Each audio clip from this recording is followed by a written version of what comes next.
So the Indian Employment Report 2024 was released on 26th March 2024. It revolves around youth employment, education and skills.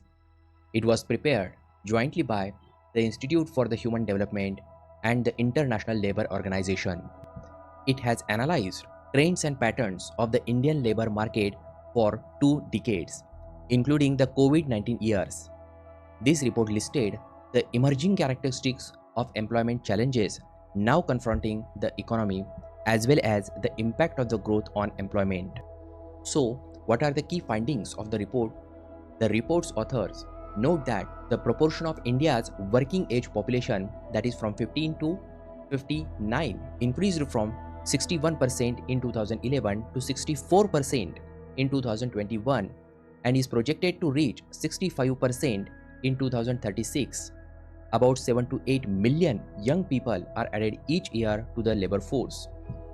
Though the proportion of youth getting an education increased from 18% in 2000 to 35% in 2022, the percentage of the youth involved in economic activities decreased from 52% to 37% during the same year. The authors warns that unemployment in the country is predominantly a problem among youth, especially those with a secondary level of education or higher, and that it has intensified over time.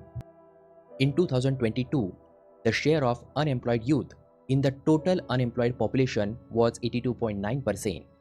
They noted, adding that the share of educated youth among all unemployed people also increased from 54.2% in 2000 to 65.7% in 2022.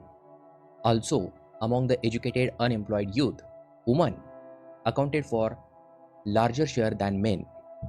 Is the crisis the result of a lack of jobs?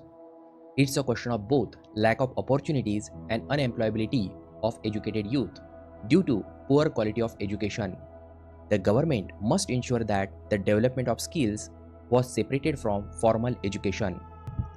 The ILO and IHD said the share of technically qualified youth was low in India. 15.62% youth had vocational training in 2022, but out of them, only 4.09% had formal vocational training. The employment in the agricultural sector has increased after 2019 is because of lack of quality education among the youth, making it difficult for them to get jobs in other sectors. The report's authors pointed out that most jobs in 2023, 90.4% were in the informal sector, and that around half of the jobs in the formal sector, that is 45.2%, were also of an informal nature. The authors stressed the importance of creating more jobs in the formal sector, pointing out that the unemployment rate among youth had tripled between 2012 and 2018. So, what is the quality of employment? The ILO and IHD stated that the jobs remained low productive and low earnings. Real wages and earnings showed a decline or had stagnated. A large proportion of regular workers, that is 40.8%, and casual workers, 51.9%, did not receive the average daily minimum wage prescribed for unskilled workers. The government prescribed rate is 480 rupees per day. Central trade unions and the Sanyukta Kisan Morcha are concerned about the report's findings. The ILO report flags the wage depression prevalent in the country, especially when food inflation is not under control.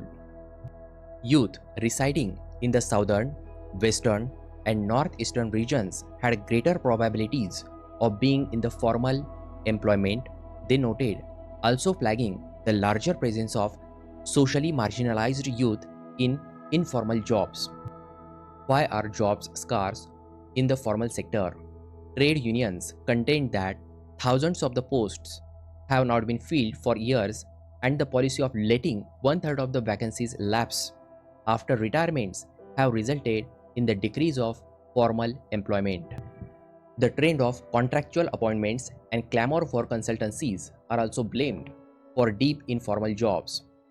What about the gender gap? There is a significant gender gap in the labor market with low rates of female labor force participation. LFPR means the labor force participation rate. It indicates the percentage of working age people who are employed or are actively seeking work. The gender gap in the LFPR has remained almost consistent over the past 2 decades, the report's authors observed.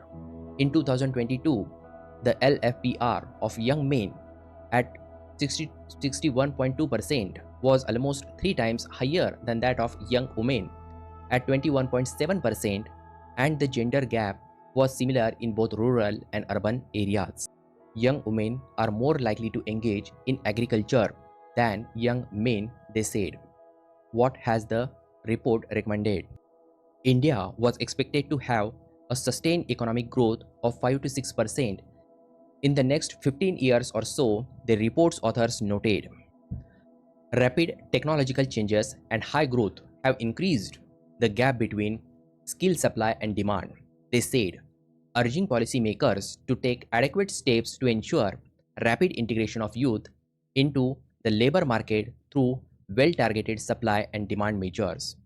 The report's authors have recommended 5 missions to address the challenges: make production and growth more employment intensive, improve the quality of jobs, overcome labor market inequalities, make systems for skill training and active labor market policies more effective, bridge the deficits in knowledge on labor market patterns and youth employment. They have recommended measures such as integrating employment creation with macro and other economic policies to boost productive non-farm employment. They also said micro, small, and medium sized enterprises, that means MSMEs, must be supported and decentralized. They have urged the government to take steps to increase agricultural productivity, create more non farm jobs, and promote entrepreneurship, calling for a focus on policies that boost women's participation in the labor force. They also sought a minimum quality of employment and basic rights of workers across all sectors.